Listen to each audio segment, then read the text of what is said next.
Hello everyone, welcome back to another video, and today we'll be looking at the Siberian trap. And again, it's a trap played with black.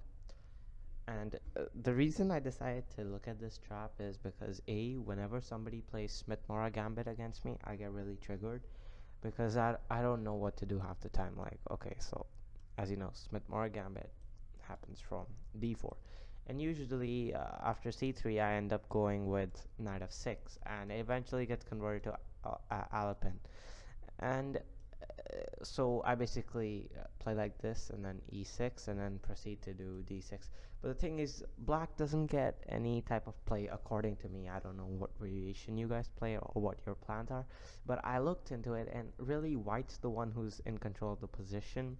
And it's not even like black has any counter attack. He just has to, it's there's no play for black, and I personally found it very boring.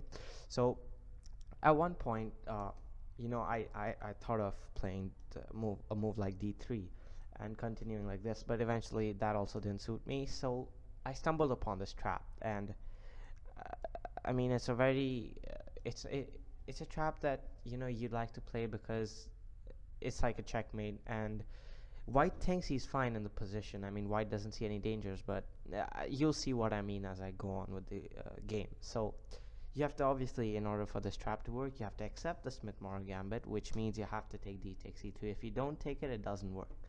So after d takes c2, obviously white has to take with the knight, otherwise he's not playing the correct opening. And you go knight to c6, he goes knight to f3, you go queen to c7, or you can go e6 first, that's the main move. You go bishop to c4, queen to c7, and here, okay, white can either play queen e2 or he can castle.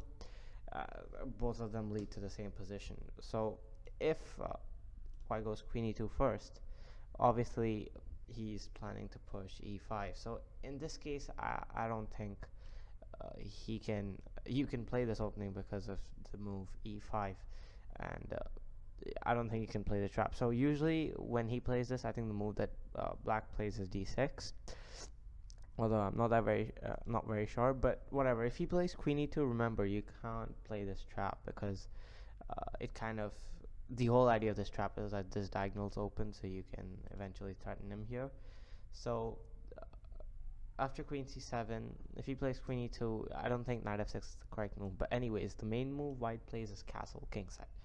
And now you can play knight to f6, because if he pushes, that's just a dumb move, because knight takes e5, knight takes e5, queen takes e5. So again, like, you see white's position isn't helping him here. So here, normally what white does is, now he plays queen e2 because he wants to push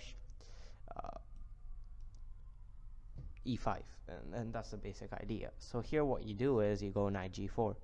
What is the idea of knight g4? Well, you'll see, and you'll realize that I think the only move, there are two moves that help white save his position here. First is rook to d1, which I feel is a better move, but after bishop to c5, I mean,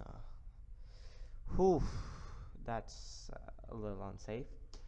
The other move I think that helps white save his position is probably bishop to e3, or a simple move like queen to d3, or anywhere on this d file.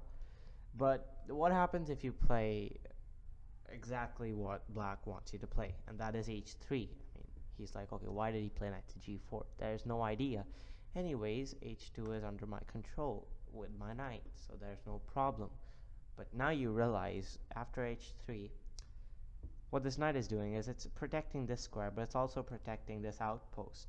So if y'all want to find the move, I'll let you pause the video and find it.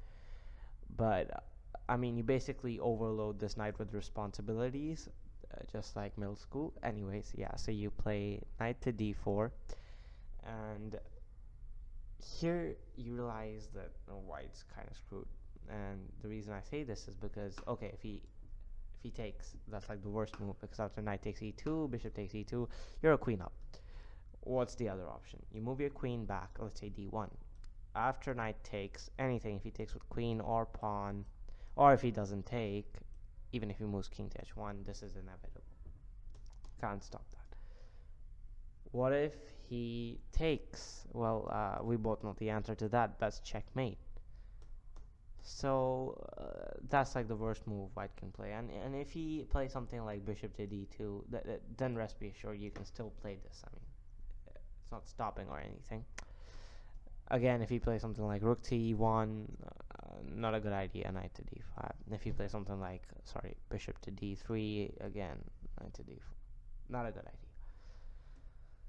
So the other thing I wanted to tell you guys is if he, let's say he goes something like queen d1 or he goes something like rook d1, what you can do is your basic idea here is if you feel like you're gonna get a waste, instead of going back, you can centralize your knight on e5. I'm not saying go immediately. Maybe develop your bishop on c5, as you know here. Okay, maybe he won't play it. Maybe he'll play something like queen d2 or queen d1.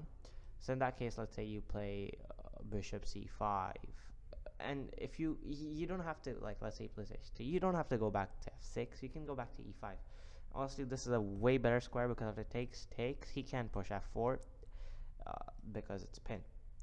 And if he moves king h1 immediately, you can take the bishop on c4. So the first thing he has to do is move his bishop, and that gives you a lot of time to castle. And once he moves his king, you can figure out a plan. I mean, you can even go knight to c6 and plan to go knight to d4. So you have a lot of options there. Anyways, so just to show you guys the thing again, and one more thing, if dcd knight c6, knight c6, e6, bishop c4, castle, knight f6, queen e2 is the main move. And after knight g4, if he plays something like g3 again, I mean, white might think that it's fine because this bishop's like blocked, he doesn't know he's going to h3. Then you really don't have to do anything in this position because white's making it worse on himself by creating more weaknesses on the king side. So you can obviously just go back at any point, takes, bishop b3, and eventually, I don't know how you do it, maybe b6, come out from a6 or b7 and aim for this diagonal. And you'll have a pretty good position. Now, I'd just like to say one thing. If he does play queen e2 instead of castle, you have to be careful of, I mean, if you're not a trained player in accepted, one thing you have to remember, I don't remember now if it comes immediately, but eventually white does play knight to b5 and try to capitalize on these holes you have on this diagonal.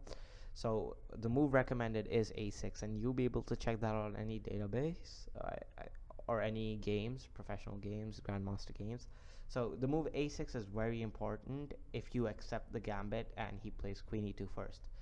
And I'm telling you this from personal experience. I've fallen into many traps where I've played bishop e7, castle, knight f6, rook d1, castle, and I've not played a6, and eventually it came to haunt me after something like knight b5, not in this position, but many times I didn't castle. So it really came to haunt me back if I ever played d6.